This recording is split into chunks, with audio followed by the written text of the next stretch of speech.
your college experience, you first started out studying electrical engineering. What made you choose that degree? And then what made you switch over to computer science? So I chose engineering because I liked building things. I liked building hobby electronics projects. So one of the first things I wanted to be able to build was effects pedals for my guitar.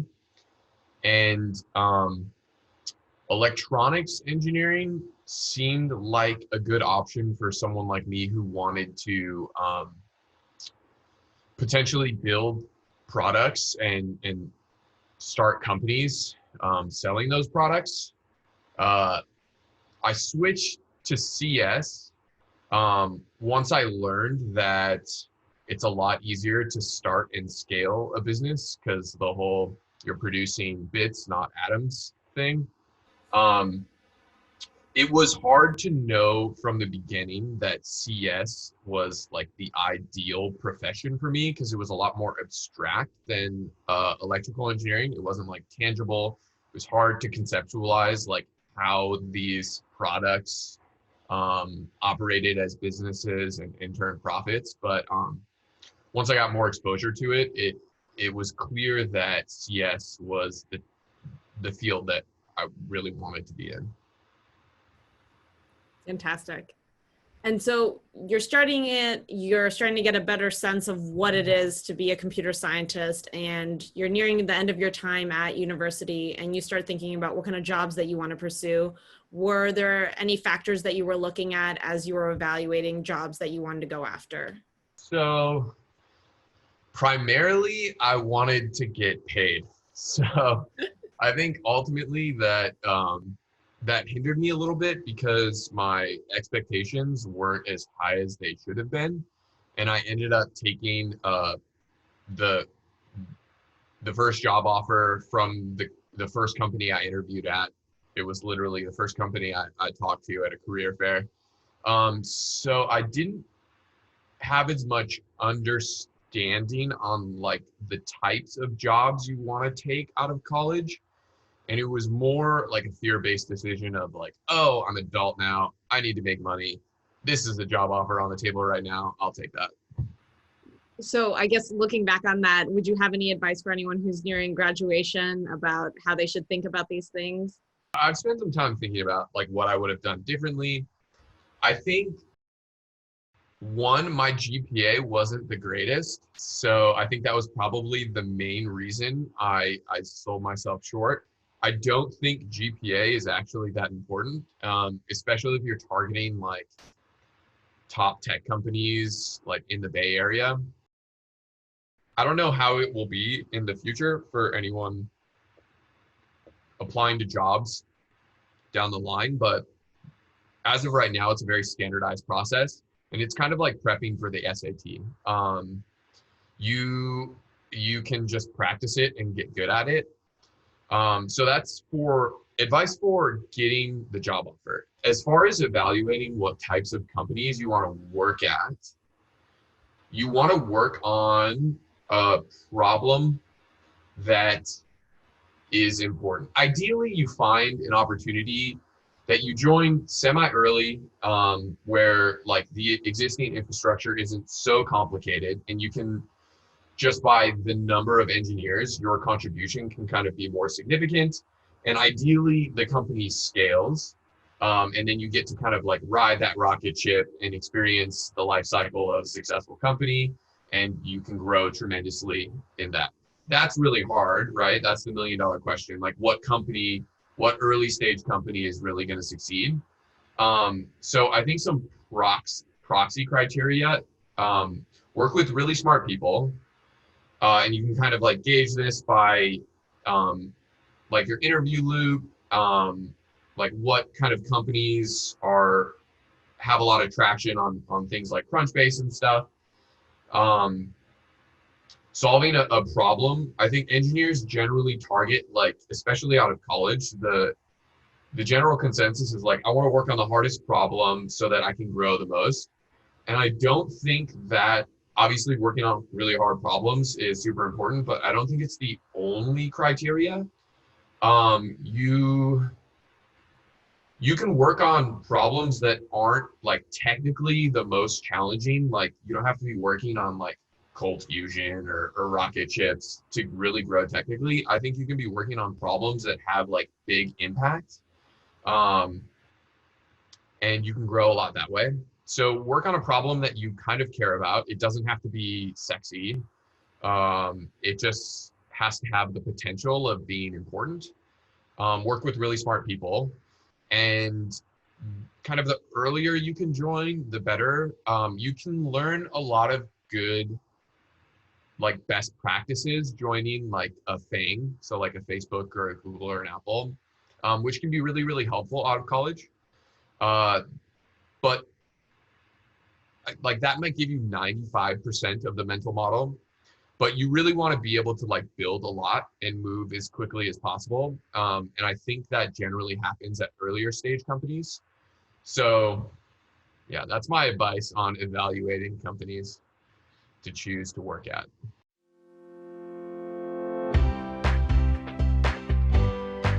Twilio was founded in 2008 and has seen meteoric success in the last few years. Twilio ended up IPOing in 2016 and has a market cap of over $30 billion now. Tell us a little bit about what Twilio has built and what your experience was like there. Yeah, so Twilio's core product offering was programmatic text and voice. And that means basically they built APIs that developers could use to be able to send text messages or make phone calls in their apps. So the quintessential example is like when you order an Uber and your Uber arrives and you get a text message notification saying, "Hey, your Uber's here, go outside." That was Twilio. And it was a really good idea because before Twilio, if you wanted to send text messages in your application, you had to integrate directly with the telecom networks. And as you can imagine, that was like a very painful process. And so basically, Twilio built this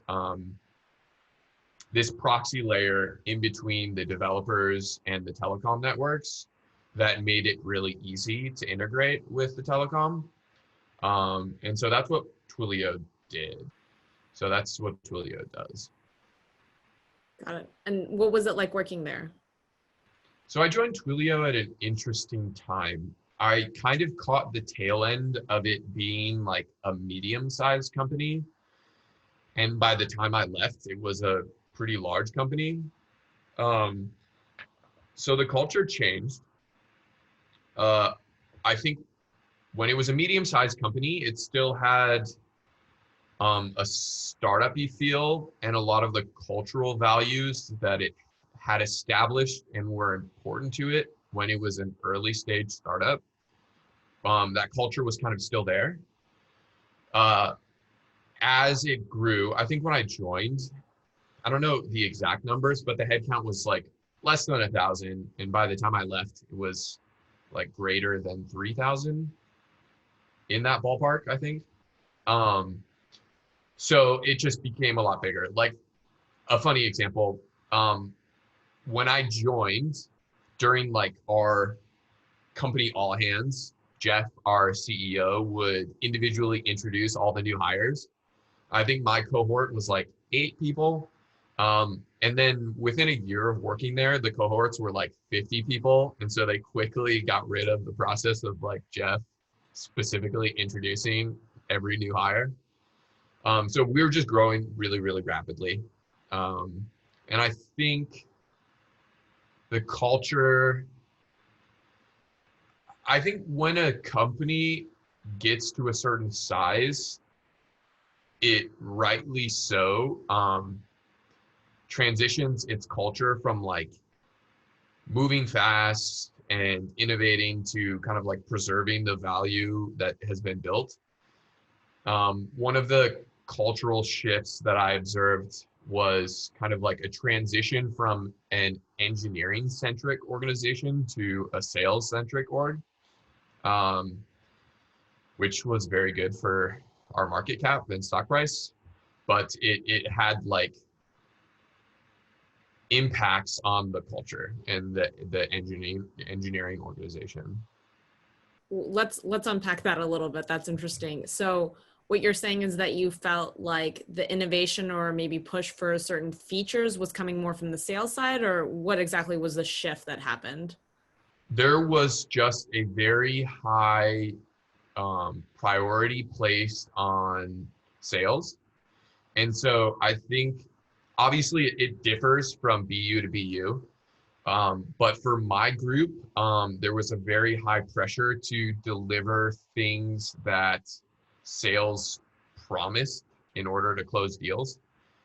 And I think that at times led to maybe sacrificed results. Uh, the general consensus as well was that the kind of engineering caliber seemed to degrade a little bit. I think that's probably also a natural um, consequence of just like having to grow really rapidly. You probably widen your net and maybe lower some standards. And then, yeah, just like the intangible feeling aspects of feeling like, oh, there's so many people I don't know. I'm at like a big company. There's a lot of standardized practices and like very rigorous HR procedures, stuff like that. So you kind of talked about this a little bit earlier about what motivates certain job decisions for you and kind of the ability to really impact a business at an earlier stage place. Do you feel like there were some pros and cons that you thought about when making the decision? Are there certain personality types or certain people that you'd recommend more of a Twilio rather than an early stage startup when they're making that comparison? So there were a couple of factors that went into my decision to leave Twilio and join Peace Street, the company, the startup that I'm working at now.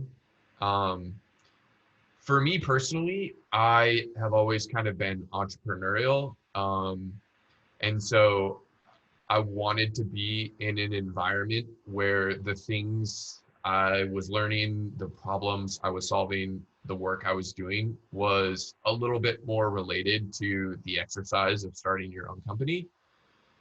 Um, I think jobs like Twilio probably, or more generally, jobs at big tech companies um, are well suited towards people who want distinct and reasonable work-life balance and a lot of security, right? Because so much of, I think the biggest thing is security, because startups, you're taking this massive gamble. You have a really large opportunity cost because you're giving up like a lot of compensation that's offered at big tech companies.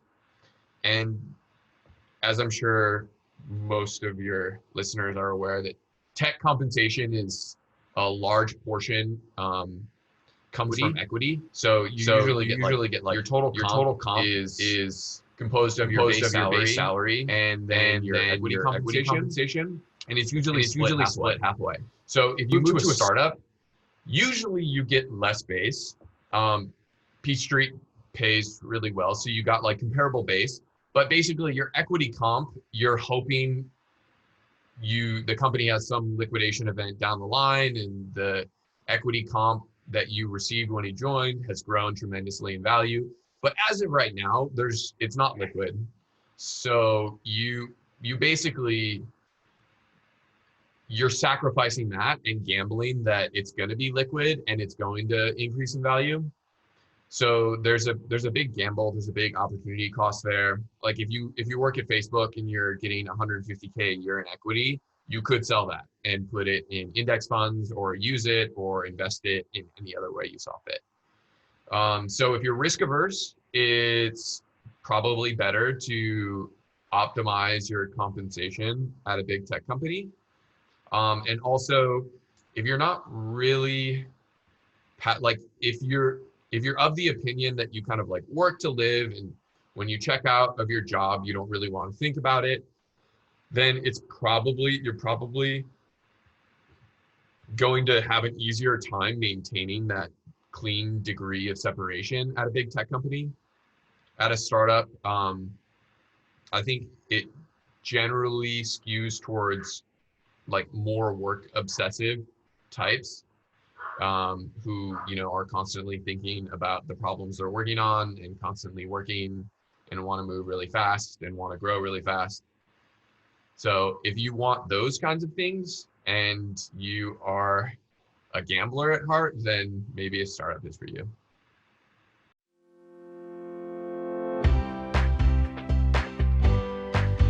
Fantastic. James, thank you so much for taking the time to talk to me today. I really appreciate it. It was great talking to you, Alex. I had a lot of fun.